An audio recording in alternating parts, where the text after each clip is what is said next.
You haven't seen them yet? You need to get to the beach in Tel Aviv. You're in Jerusalem too much. Yeah, I go to Jerusalem or Haifa and Tel Aviv. Well, they started for years. the program. We did start the Haifa signs. Bat Galim is already there, and so Bat Galim is now included. So they have.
אתה יודע, זה בדיוק, כמעט בדיוק אותו הצעה, ואני רק חלטתי את זה אתמול.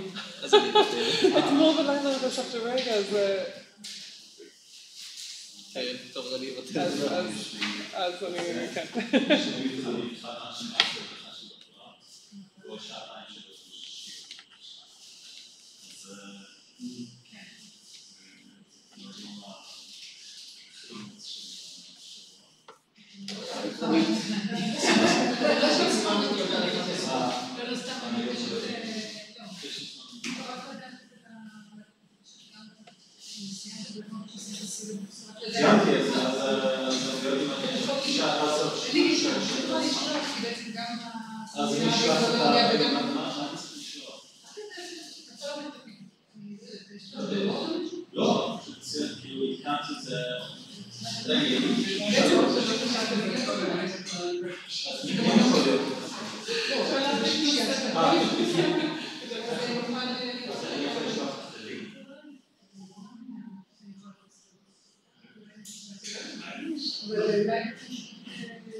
אני אשלח אותך לפני זה.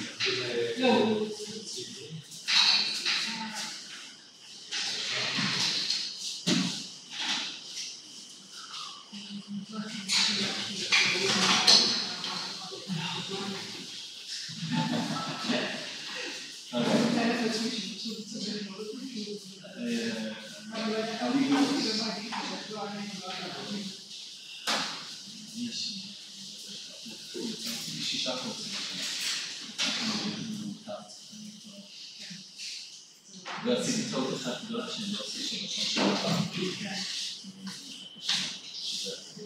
שהבאתי שהעלות זה היום מאוחר לי. ועשיתי השנה. כאילו, השנה קרובה.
Dynamics. Tomorrow, the Cal seminar will be given by Dina Afghan, she'll talk about the seasonal cycle of meat-like storm tracks. Next week, end of the semester, we do not have the seminar, but the week after we will have two special seminars, one on the 9th of July and the second on the 12th of July, and I'll send an email with all the details.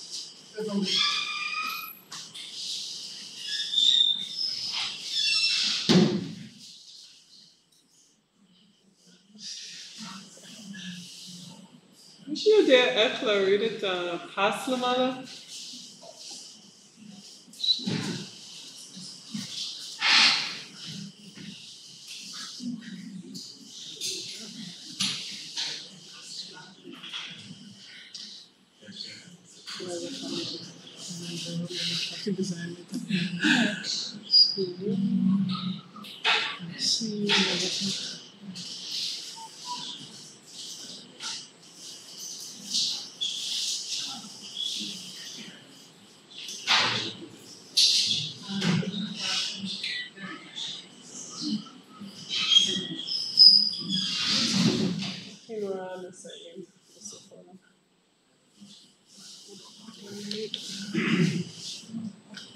Okay, anyway, done. We should definitely read it, so I'm going to smart.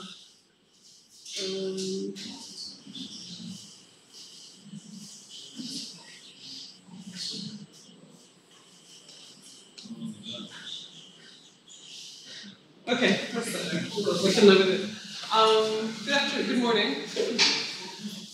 So, thank you for inviting me, first of all, and I'm going to first apologize. I only really realized yesterday, was anyone here last year for the environmental seminar that I gave? If you were, and this sounds quite familiar, then that would make sense. If it doesn't sound familiar, you were probably sleeping, so this is, your chance to actually hear it this time. So that's a forewarning that it is the same lecture essentially. Hopefully I'll be talking about some new additions, but mostly it's the same topic. So I'll be talking about anthropogenic influences on the preservation of ancient tsunami deposits. This is a topic that I'll be talking about why this is of interest and of concern, and specifically how this relates to tsunami studies in Israel. And I started already with our sort of the end story of the tsunami research, which is some people still aren't aware that tsunami as a hazard in Israel is now part of the national program. Amal Salman here, who's led some of the review in order to, and all of the work that went into making sure that it did enter into the disaster program. So a lot of the research that I'm showing you today is research that was part of the consideration in whether or not this would become part of the disaster program. So that is sort of where we are in terms of the application and the conversion of this knowledge into something practical and hopefully will never happen, and it can continue to be a theoretical. But should it happen, hopefully there'll be some nice saving of lives. But today I'm going to talk about the preservation of ancient deposits, what affects them, and specifically in the case of where humans are involved, how that's impacting the character and the appearance of tsunami deposits and what we see, especially in Israel. A little bit of background. Before 2004, when I would talk about the research, I would spend about 20-25 minutes explaining what a tsunami is. I will not do that today. I think everyone in the room is familiar with the idea. And unfortunately, the reason for that is primarily because of this tsunami in 2004. In 2004, major tsunami, nearly 250,000 people died, and sadly, the word tsunami became a household name around the world. So a lot of this launched, the field of tsunami research just exploded after 2004, because both it became more awareness, many more countries became interested in whether or not it was something to be worried about, and so we have a lot. The difference between the body of research that exists today and the body of research that existed in 2004 is easily 200, 300 times. So one of the studies went back to, they did a study immediately after the tsunami, and they looked at transects and described the tsunami deposits that were left behind. And then they returned to the same transects 4 years later, using the same set of criteria, figuring out, describing these. And what was amazing was that they discovered 50% erasure.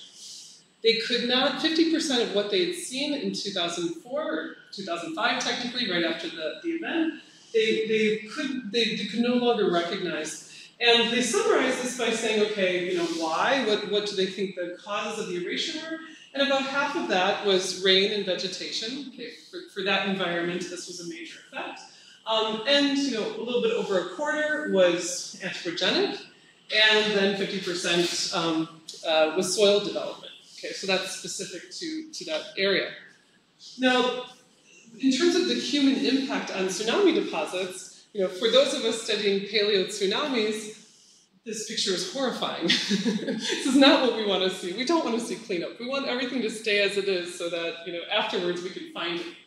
So in the past, just like today, this is Japan, this is the Miyagi Prefecture, they, 2 years after, and you can find amazing pictures on the internet if you go in and look at this before and after in Japan, where this is what it looked like immediately after the tsunami, and this is only 2 years later. Okay, so you can see that this is the modern example, but you can imagine that also in the past, when you have an area that people are living in, that people are using, they typically aren't fleeing and never ever coming back. That does happen as well, but many times they're going to stay there. They're going to fix it. So with this in mind, I'm going to talk about the research in Israel and most specifically in Caesarea. Caesarea is the site that we would say sort of launched a lot of the research related to the physical evidence of tsunami deposits in Israel. And even before the first deposits were described, we already knew that it could be an option. The reason we knew, and I don't expect you to be able to read this, but because there are tsunami catalogs, there's the earthquake catalogs, there's also the tsunami descriptions. So for many years, it was understood that, according to the historical record, some of the historical references seem to also refer to tsunamis. Amos, who's here today, also compiled a lot of this information, looked at the reliability of the likelihood, tried to understand what was the magnitude of these different events, and how reasonable are they, how much of a concern, what is the true hazard risk based on this information. And around 2000, there was the first possible tsunami deposit excavated in Caesarea. And this is a deposit that was found outside of the ancient harbor. Its initial discovery led to a few years of analysis on the deposit to try to determine what its origin was, what the age of it was. And it turned out to be, and I'm not going to go into all the details in this lecture because it's a lecture in itself, but essentially you're looking at a mixture of materials, of inclusions that are coming from deeper water, that are coming from the terrestrial system, the structure of the deposit, the inclusions in the deposit, the chaoticness of the deposit, and the structure of the deposit all fit into this possible tsunami explanation. And it couldn't be explained by other effects such as storms or floods or other environmental possibilities. So it was published as a possible tsunami. Work continued on this in the area of Caesarea, taking cores further away, trying to determine how large this deposit was, whether it was laterally extensive, and sure enough, it was found throughout the area, and in fact, we have some tsunamis that we're finding all the way up and down the coastline. So it turns out it is indeed some sort of natural phenomenon, and it does continue to fit in terms of this interpretation of tsunamis. To give you a really quick glance, and for what we've also learned is that in the Mediterranean coast, in our Mediterranean coast, it's a bit of child's play in the sense that the background sediment is primarily this Nile-derived fine sediment. It creates some beautiful sandy beaches where we have them, and dunes and what have you, and it's very, very specific. And when we have the anomaly, it's very anomalous, okay? We don't have a problem. There isn't a lot of subtlety between what we're seeing in the anomalies versus what we're seeing in the background sediments. And that's sort of one of the first challenges in tsunami sedimentology is, can you differentiate it from your normal background sediment? And as you can see, it doesn't take a PhD, but it's good to have it. So. Okay, now this is just a quick summary to give you an idea from the work in the Mediterranean. This is nearly up to date. And at the moment, we've placed about six tsunami events over the past 6,000 years based on offshore shallow water. Okay, so we're talking about cores between 5 meters water depth up to 35 meters water depth. And we see this trend where there appears to be about 6 tsunamis that left distinguishable deposits offshore of Israel. This was also investigated using a geophysics study because, of course, because of the distinction between the properties of the anomalies and the non-anomalies, it seemed fairly, seemed like a possibility that this could also be recognized in geophysical surveys. And sure enough, after picking out the lines from these surveys and comparing it to the coring surveys, we did in fact see the same trends from the geophysical mapping as we saw in the sediment coring. And a little addition to that is that when we reconstructed the bathymetry from each of the reflectors, we noticed that this is our modern surface, and then this is reflector A, which is the younger of the reflectors. And you can see that there's these different sort of channels, and but there's multiple channels. And then in reflector B, which is deeper, it's an older one, it seems to be only maybe 1 or 2 channels. The shape is quite different. These reflectors, of course, from the tsunamis, this is not the day after the tsunami. This is what is left, of course, by the time it's buried. Okay, so there's a time lag between what this would have looked like day 5 after the tsunami versus when it's actually buried. But what was kind of nice about this, and tying back into how the coastline impacts the tsunami deposit, and how when we as humans alter the coastline, we're also altering what these tsunami deposits look like. Of course, today we're not talking about any tsunamis, but if we go back and we see where we have these multi-channels, it also matched with what the archaeologists described in terms of the condition of the harbor at the time. Okay, so we know that between the 6th and 8th century, which we think that this deposit is actually 2 tsunami deposits that happen in fairly short time difference between them, and that's perhaps why we see the multi-channeling. And in the 2nd century AD, when we have the first tsunami after the harbor is built, we're not seeing all of those channels because the harbor wasn't in that condition yet. It was actually, it had been built, it was in better shape, and so the channeling reflects the shape of the harbor. And we can look at modern parallels, which is why Caesarea is also very exciting to work in, because the way it was constructed and the style of the harbor is not that different than how they build harbors today. So it's this really wonderful analog. So we can look, unfortunately, because of all the tsunamis in the past 15 years, we're able to look at some of these modern parallels and see some of the same features in the modern examples. One of the things that's been happening, which has been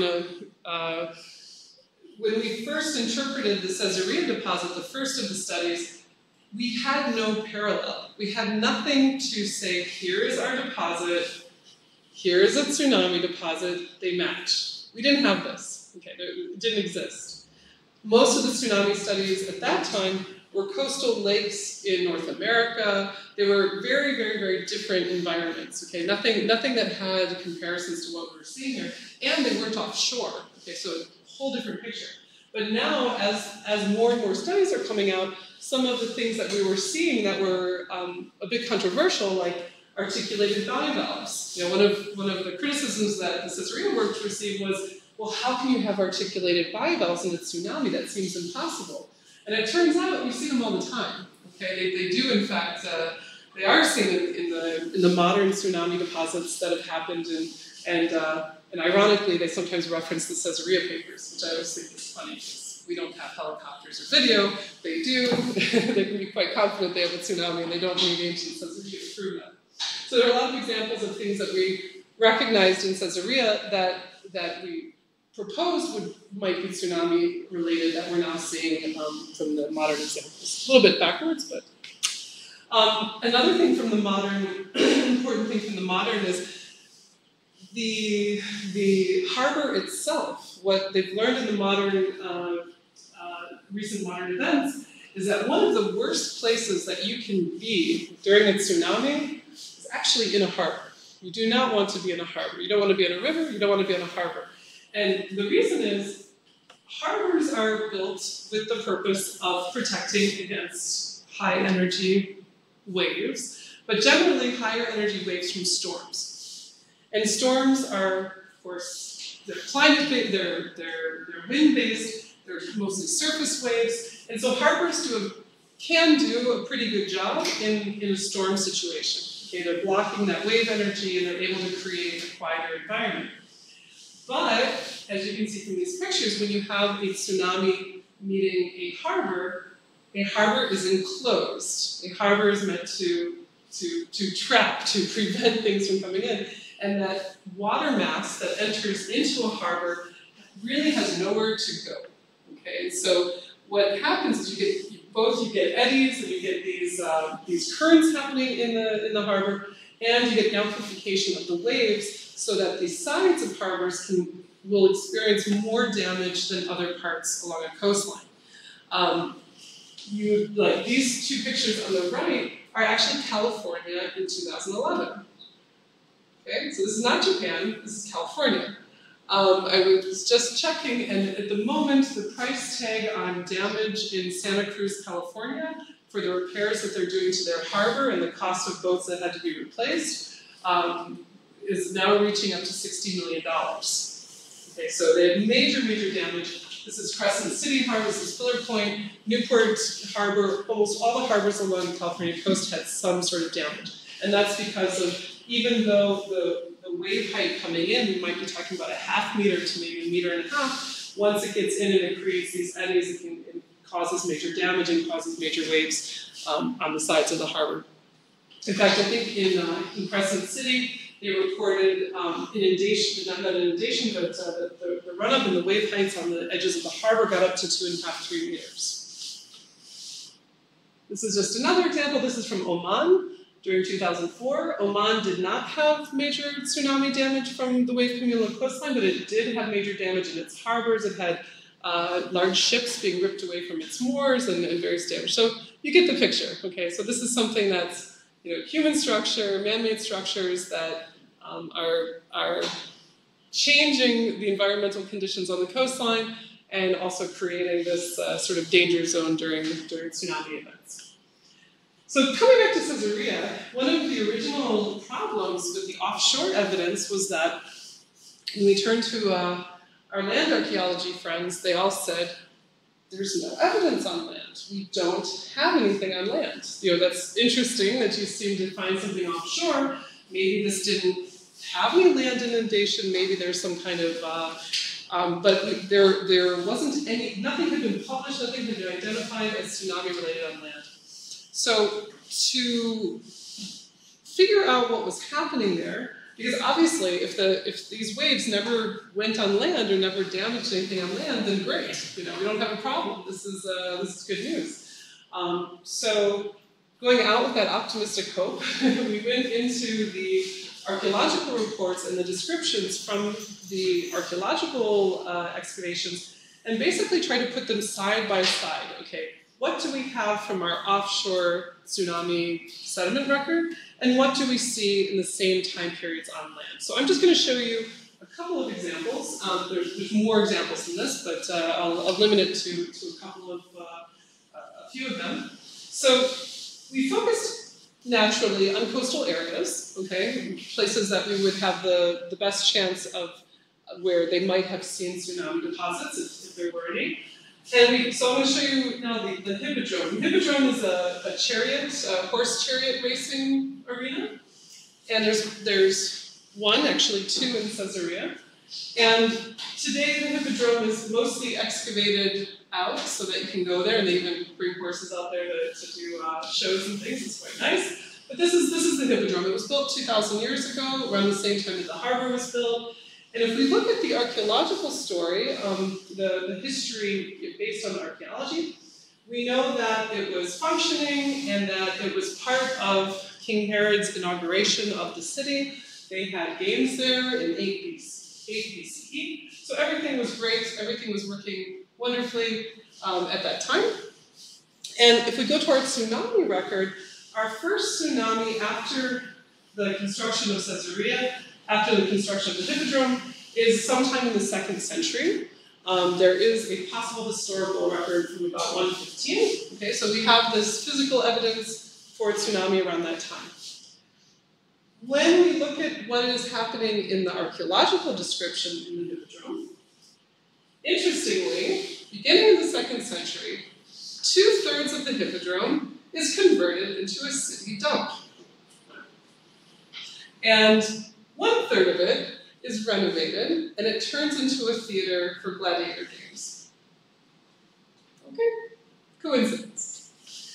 Also, at that same time, in the 2nd century, so they cancel out the Hippodrome, turn 2/3 of it into a city dump, they renovate 1/3 of it into a theater, and then they build a new Hippodrome, and the new Hippodrome is opened around 130, 135.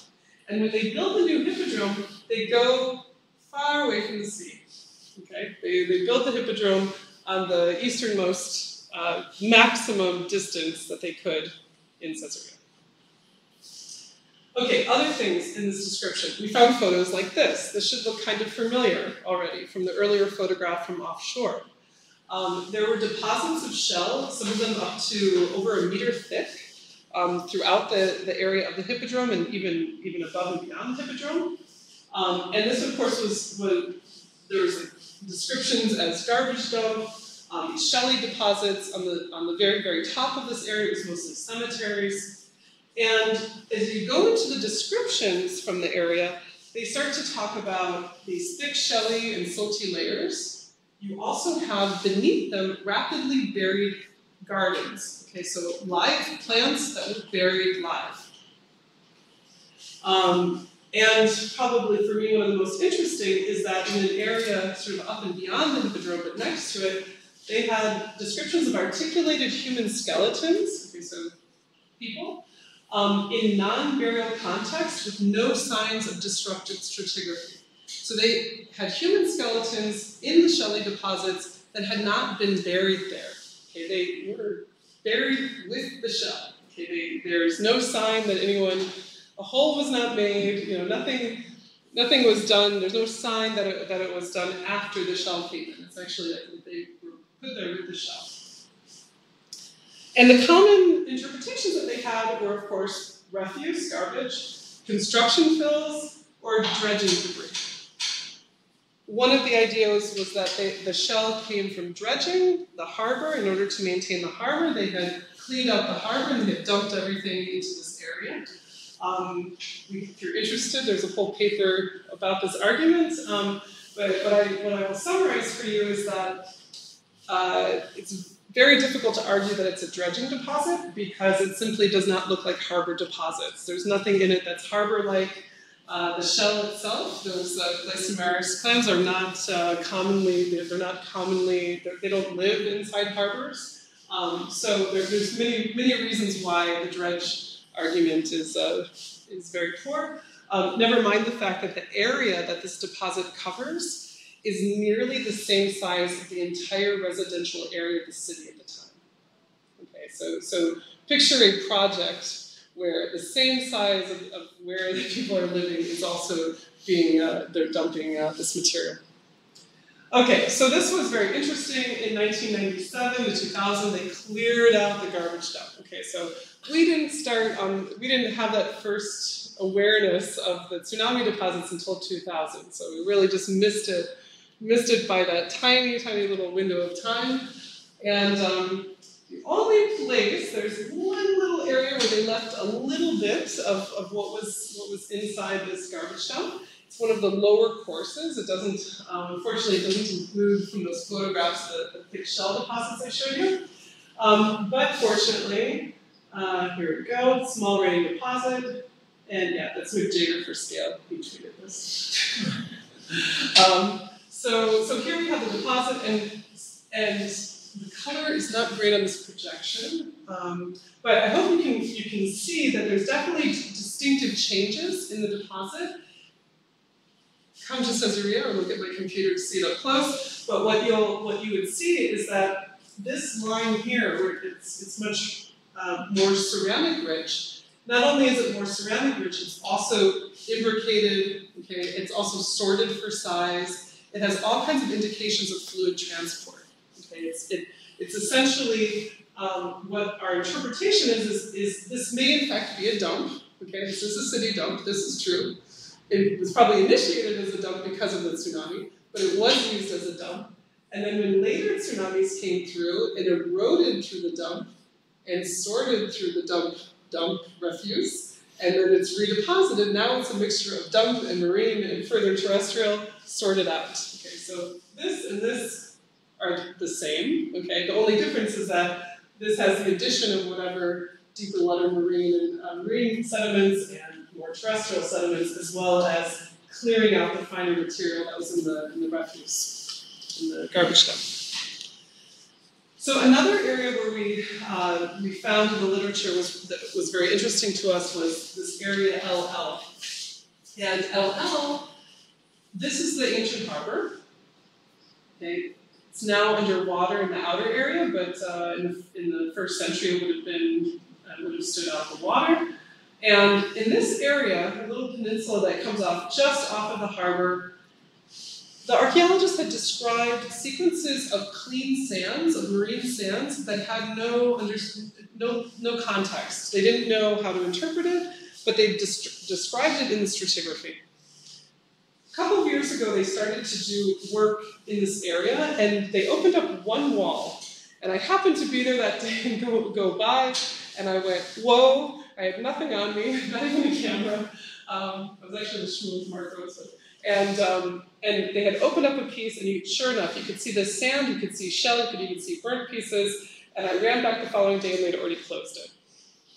So, waited another year, and, well, it just happened that about a year and a half later, they decided that they were going to expand the walkway of the park, and so they started re-excavating an area LL. So they opened, this was in the summer of 2016, so they opened up area LL, and it was an opportunity finally to go see whether or not this clean marine sand, see the context of it, take samples of it, get an idea of whether or not this, try to figure out what the source of the sand was. So they began opening, and we would hop into these trenches. In the beginning, most of the deposits that seemed to be there were very heavily disturbed. Okay, there was a lot of later building. This is a Crusader wall. Things that it was pretty discouraging at the very beginning of it. But then they started to go to areas that were less disturbed and that had less excavations in the past. So there were really pristine excavations. And basically, the top of this excavation begins with a floor. Okay, this is a plaster floor with a stone floor beneath it, a stone-based foundation beneath it. And this floor is an Islamic floor, Abbasid floor, and the Abbasid period is from 750 to 1258. And the date of the floor is sometime in the late 8th century. The archaeologists are working out the date of that. They seem to think that it should be sometime around 780 or later. And then as they opened up that floor and went beneath it, they encountered that clean marine sand that had been described previously. So we finally had a chance to take a look at this marine sand, see what's inside it, try to determine whether or not it has dune-like features. Are we looking at an abandoned room that just got filled in with dune sands over a period of time? And as it turned out, first of all, the sand was it was amazing. It was incredibly well sorted.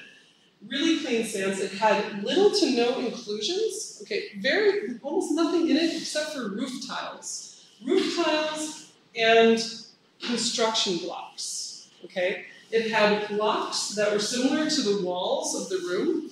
And what was even more unusual was that the blocks, at least on one end of the room, were matrix supported. Okay, so they were floating in the sand. Okay, many of them were not in contact with each other. And when you see this, it means that if you typically you're going to get framework supported if this is happening in a construction dump, or in a construction dump you'll see other inclusions. You'll see garbage, you'll see ceramics, there's a lot of other materials that are typically in a construction dump. Here, none of those features were there. Only clean sand, construction blocks floating, okay, matrix supported, roof tiles, and no roots, okay, not even fine roots. Like on dune systems, many times when it's stabilized or protected with seasonal changes, year after year, you end up at least with these fine, sort of hair-like roots within the dunes. We didn't have any signs of that. There was some lamination. The elevation of the room is about 4 meters above sea level. And when we looked to see whether or not it contained foraminifera, it had foraminifera. This is work that's still going on. I'm sorry that I can't show you the quantification of it yet. But it does contain foraminifera. They are not in the same kind of degraded condition that we see in dune systems. So this is a picture of the sandbox, as I like to call it. So when they first start to open it up, this is what it looked like. And these are some of the roof tiles I was describing. Okay, so these very flat, thick ceramic pieces are ancient roof tiles. And as they went down to the bottom of the sandy deposit, there was a floor underneath. And there were some ceramics that were sort of half in the floor and half covered but exposed to the sand. You can see some of these well-preserved ones. But mostly they were broken. There was garbage. We have here, I don't know if you can see the ceramics sitting in one another. Okay, this imbrication. These are some ceramics that were right at the bottom of the sand unit, covered by sand, but then sitting on the floor. Here are the stones I was describing to you. Okay, were coming out as they began excavating through the sand. I just want to note, as I'm showing you these photographs, this is basically a salvage excavation. This is not a quiet, slow research excavation. They're working very quickly. So, and given that I'm teaching it, this is not my day job, we would have to run down to the site when possible and try to take as many samples and photographs and record as they were going. We were in great luck that the archaeologists, HUJI and Yoav were very cooperative. They were the ones to call us and say, get over here, I think there's something else interesting, and when needed. But they were literally pulling these stones out, and for me it was devastating because I just thought, how do I save this? How do I preserve this whole thing so that we can really get a good look at it? So it was a bit frustrating. On the other hand, we discovered things like we could put a core in, and then the next day it would be ready to take out. We didn't actually have to remove our cores. We just had to make sure that they would stay stable. So there were some advantages to this system we were working under. So it wasn't all negative. So when they got through the sand, at the very bottom there was this darker soil. And as they moved towards one end of this room, it's this long warehouse room, as they moved to one end of the room, we started to notice that these stones were getting closer together. Okay, the pile was becoming more compact and starting to be framework supported, but we started to see the articulation of the structures. Okay, these stones had some relationship to one another. You can see that, but it still had sand, going through the context, going through between them. They were clearly.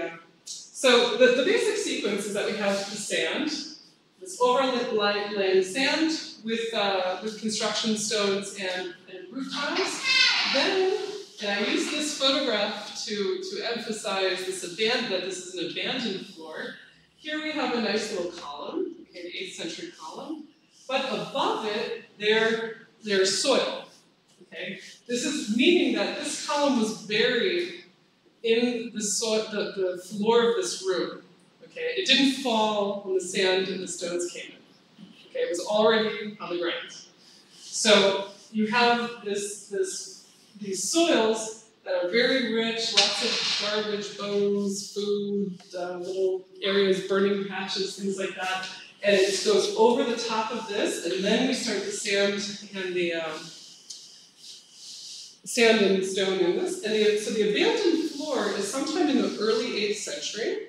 Okay, so these soils and these fallen columns and things are from the early 8th century. And the archaeologists said this room was abandoned. This was not a functional space. Okay, as they were excavating, of course, I was begging them to find a human skeleton, which they didn't. But it kind of makes sense because it turns out that all the evidence points towards this being abandoned. It wasn't functioning. There was nothing going on there. Okay, it was basically, an abandoned room full of garbage. Possibly even had a burning sequence. It was not in good shape. And then we have our sandstone layer. Okay, so we have this thick layer. In some areas, it's 1.5 meters, 2 meters thick.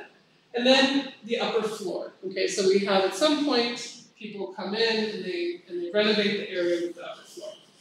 So what's beautiful in this is that the sandstone layer, we have a pretty good time frame. Okay, it's sometime between. It has to be in this window of time. And that window of time happens to also coincide with a known historical earthquake and an earthquake that we have matching tsunami evidence offshore. So in this same time period, we do have reason to believe that there could have been a tsunami event. So on one side of the room, the wall from that 8th century room is in very good condition. Okay, here we have Udi's standing on the wall itself. On the other side of the room, on one end of it, all we have, if we have it at all, are some of the lower courses. Okay, we just have some of the very lowest parts of the wall. This is a photograph, I call this my Lorax photo, because as they got to this point in the excavation, behind where they're standing is where all the sand was with all the nice floating stones. And then as we go to this end of the room, things become more articulated, the pile becomes more articulated. And I said, please, I want to hold on to some of this. Can you leave part of it? Stand on this and, protect the deposit. Eventually, they agreed to save a few chunks of it. In the meanwhile, what I did is we were able to put together, we hopped in there and did a half hour, 2,000 photographs in a half hour, and digested that up. I'm sure you're familiar with this. So this is a structure by motion based on 2-dimensional photographs. So this is the top plan of the site at the point where they've already removed the sand and they've removed the stones from this area. But I hope you can notice, you can really get a sense of the directionality of the collapse. Okay, you can see how there seems to be, there's this concentration here. Of course, in that area, the stones were more, they were matrix supported through the deposit. And this is the area where we are missing most of our walls. Okay, some of it is missing because of later construction, and it was robbed out and various things. But generally speaking, we don't have any preservation, very little preservation of the walls on this side, but we have very good preservation on the other side. North is that way. North is that way. So as we start to look at this, one of the things that came up was, well, if this is tsunami related, the sea really is that way. Okay, the open sea is, west is straight up. So isn't this, so one of the questions was, well, that seems odd that our collapse is coming from this direction. We did see the sands that came in here also fill in the doorways all along the western side of the room.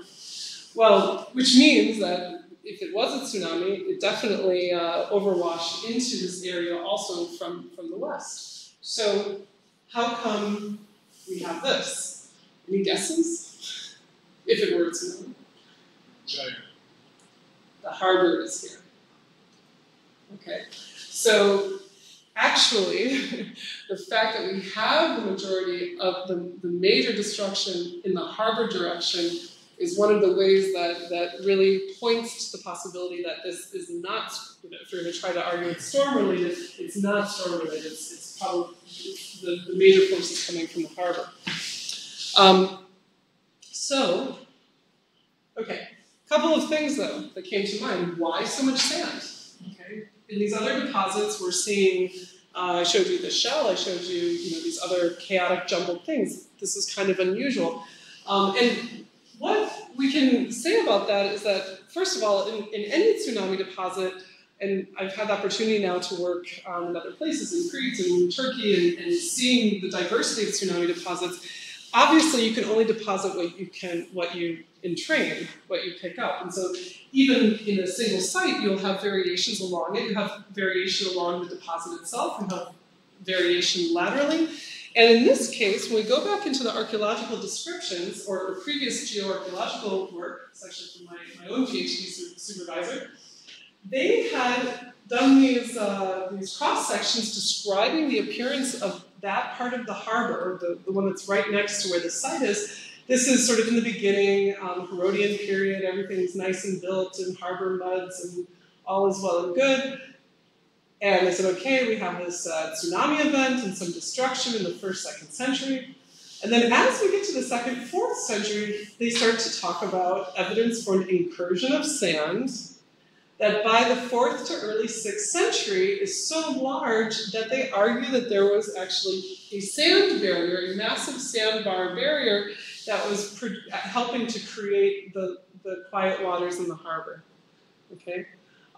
Which then migrates, here we go. So in these descriptions, in these earlier studies, they had argued that this was a period that had these large sand barriers which might have been influenced by the semi-destroyed harbor, that basically turned into a sort of trap for the sand as well, and would have influenced the maintenance of that sand out there. So we have some explanation for where this sand came from.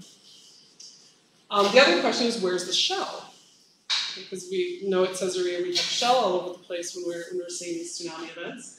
Well, if we go back to the excavation itself, here's that upper floor. Okay, so the post-event construction of the rooms and the floors.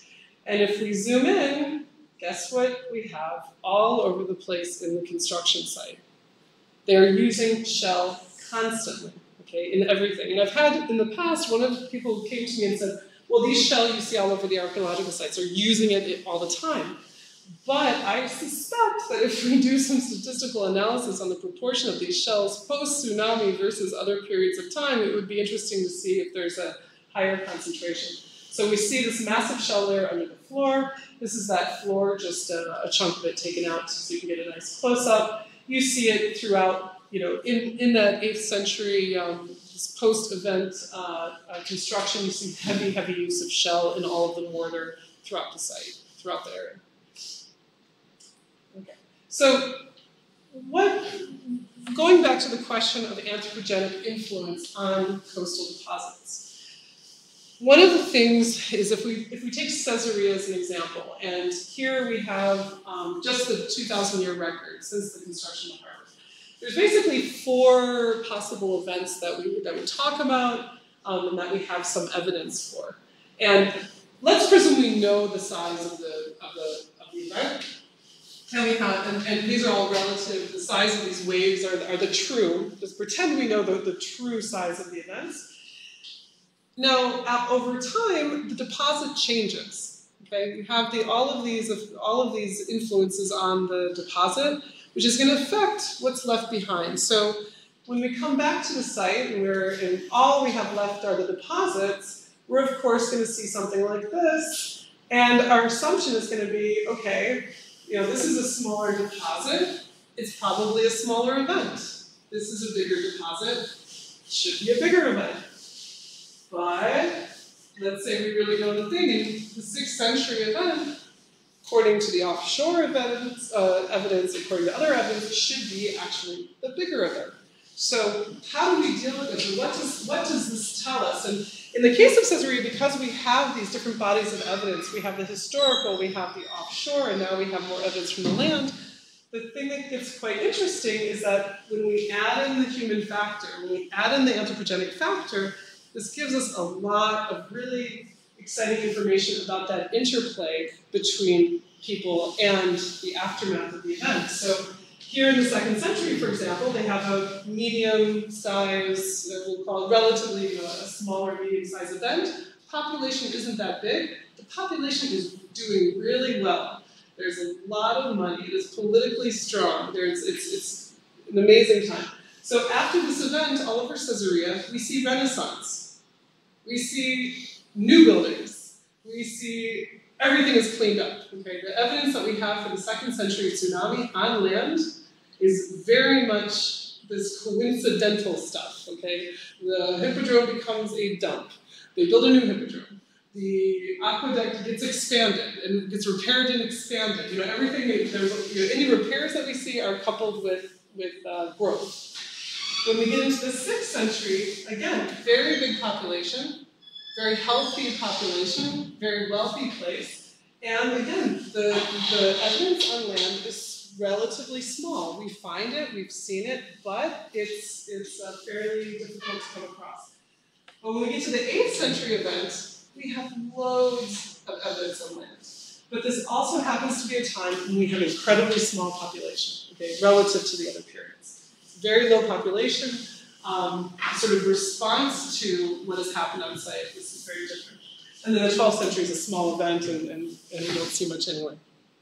So to kind of summarize what we've seen here, what we're seeing from it is that we have to look, when we're looking at tsunami evidence on land, we have to take into account the issues of replacement and expansion and repurposing. Okay? There's a lot of secondary, tertiary effects that happen to the deposit. Also, whenever we're looking at archaeological reports, I now get excited when I see construction fill, refuse, garbage. Okay? These to me are the, highlight this page, fold this page down, because as could be understand, if sedimentologists have only really learned what they're seeing in the last 15 years, how do we expect an archaeologist in 1975 to have recognized a tsunami deposit? It's clear that naturally would not have been the case, and even amongst geologists it would not have been the case. And also this association that when you have little anthropogenic disturbance, when you see a lot of a deposit, you can't assume it means it was a huge event. I mean, it might have been a huge event, but it may, in relative terms, say more about the people living there than it does necessarily about the event itself. So, the more people you have, the better state the people are in, or the more important the place is, the more likely they're going to erase the damage. I had this conversation with researchers working in Thailand, and I sort of made this comment. I said, well, yeah, in Thailand it's all cleaned up. They said, excuse me? They said, no, it's only cleaned up where the tourists go. All those places are really nice, but if you go to the other, if you go out and beyond, you're going to still see a lot of the damage that happened. Okay, and of course, this is sort of my call for the awareness, is that we need these records in order to help better understand the risk and the history of events here. We've done a pretty good job, I think, because at least we have the sign program, things are on the move, so we're doing way better than many countries in the Eastern Mediterranean. But we do need to keep this in account with all of the modern coastal construction going on, development. These are going to impact our opportunity for recognizing these deposits. So, personally, one of the things I've been working on is by working with the archaeologists and making them more aware of what to watch out for. But hopefully, we can flag these things and we'll be able to record them before they're removed. But that's one other thing in all of the issues of coastal erosion and coastal change. We also have to keep into account that in many parts of like I said, we're doing pretty good, but worldwide, this is really a worldwide concern. Okay. Just a little link to give you another example. We've done some work in Palacastros where Henrik Bruins was working, and we went back to the site to look at materials offshore. And it was very interesting because one of the things was realizing the diversity of the deposits, which was so very different than what we see in Israel. But also, underwater, we were able to recognize some of the tsunamis effects that had happened at this coastline. And there's a lot of preserved tsunami evidence there. However, if you go to the west from there and you go down to the shorelines near the Palace of Knossos, there's very, very, very little. Okay? And I think this again reinforces the idea that when you have places that are more relevant, more central, more important, it's going to very much decrease the possibility that you have new preservation there. Okay, so lack of preservation is certainly not a sign of the absence of these events on land. So I think I'll end there. So lots of people helping with this, and thank you very much.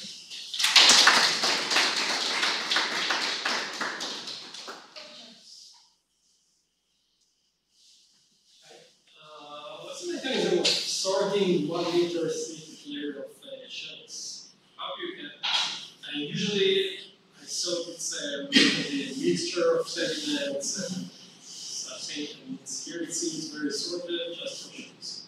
Why? How does it sort? Like what causes the sorting?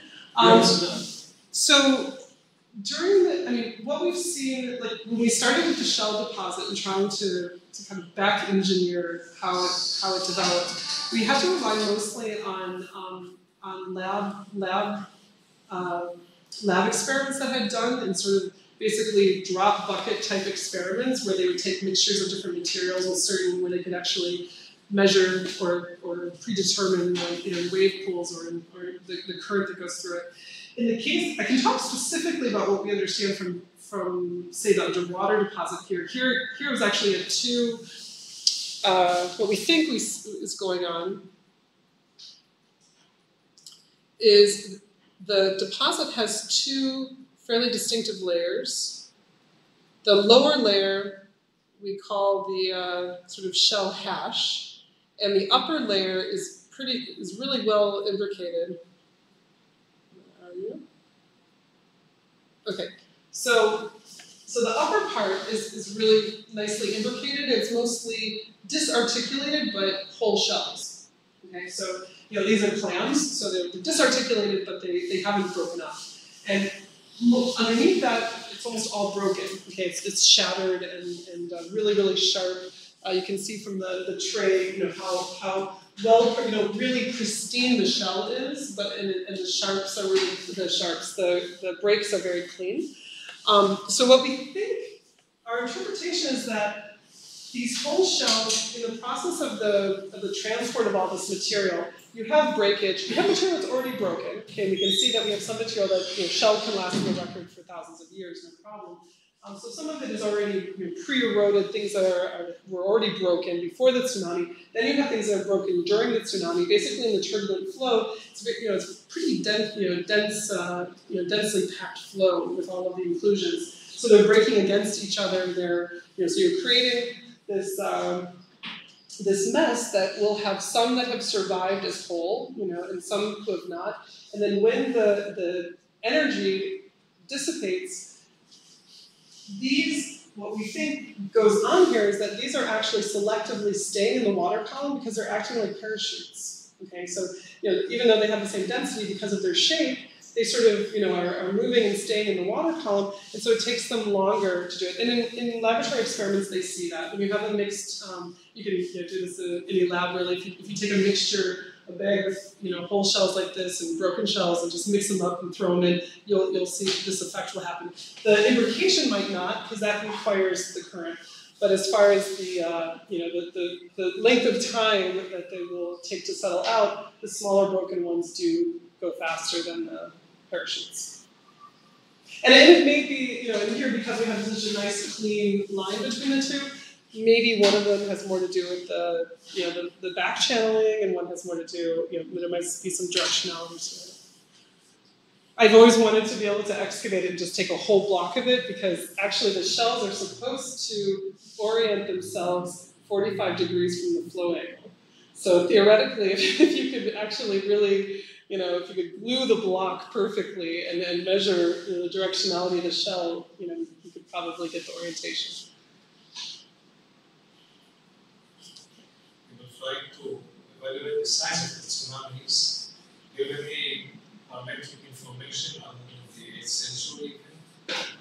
Other than the what? Do you have any parametric information that can allow you to evaluate the size of the tsunamis other than the information about the 8th century? So what we're trying to do now, not me, but modeling partners, is take the thickness and character of the sediments to try to determine the strength of the flow velocities and the bathymetry offshore in order to reconstruct it. So I don't have the answer yet, but we talked about it. We're working with Robert Weiss is working on it. So, slowly but surely. But yeah, so the hope is that eventually by taking these different points, okay, so looking at the transect from offshore to on land. Okay, on land is patchy. We know it's patchy. It's also patchy offshore, but hopefully a little bit less patchy. So the idea is, okay, if we can take, here we have a certain grain size, a certain inclusion size, we have a distance, we have to, there's so many parameters that you have to assume or you have to determine, where's the coastline? Remember, what we know is the coastline isn't necessarily what it was, so trying to figure out, okay, where's the coastline, water depth, was the water depth the same? Okay, sea level, if you can pretty much, you have to work all those variables into it, and then distance from shore from the samples that we have, and use that to use the modeling to try and determine what are the minimum values of speed and distance carried for those materials. And like I said, I turn to other people for that. I give them the data, the table. Any more questions? Thank you very much.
Tsunami translation into English, I'm sure you know.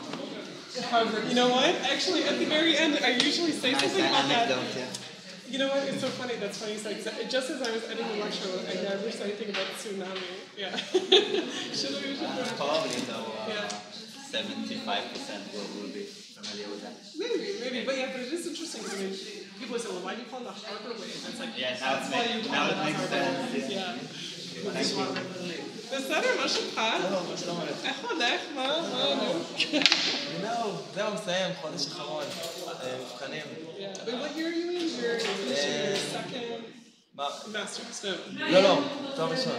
Oh my god, that's great. So what are you doing next year? חופש. חופש של עבודה? לו"ז קצת, לעבוד טיפה, אחרי זה נראה. צריך לחשוב קצת מה אני רוצה להמשיך. I think it's good to take big breaks. כן. מה שלומך? כן, בסדר. באילת עוד לא? לא, אני רק שם לקורסים עכשיו, אני בחיפה. כן, אז כאילו בדרך כלל בחיפה ורק כאילו... האמת היא בדרך כלל בכיסא, לפעמים בחיפה. זהו, אז אני...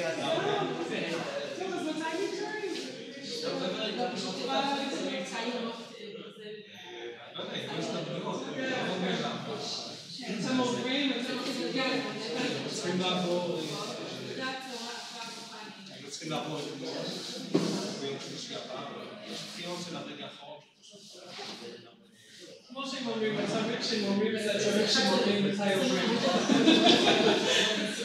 זה בטוח. לא, אבל זה ממש ברגע שנעבור על זה אומרים בעצמך. אני אפשר לבית שעשיתי שיפור זמנים.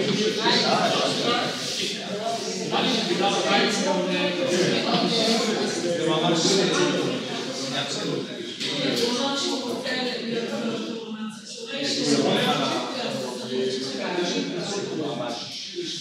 בוא ממשיך, ננסה שכל הניסויים יהיה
אפשר לשמוח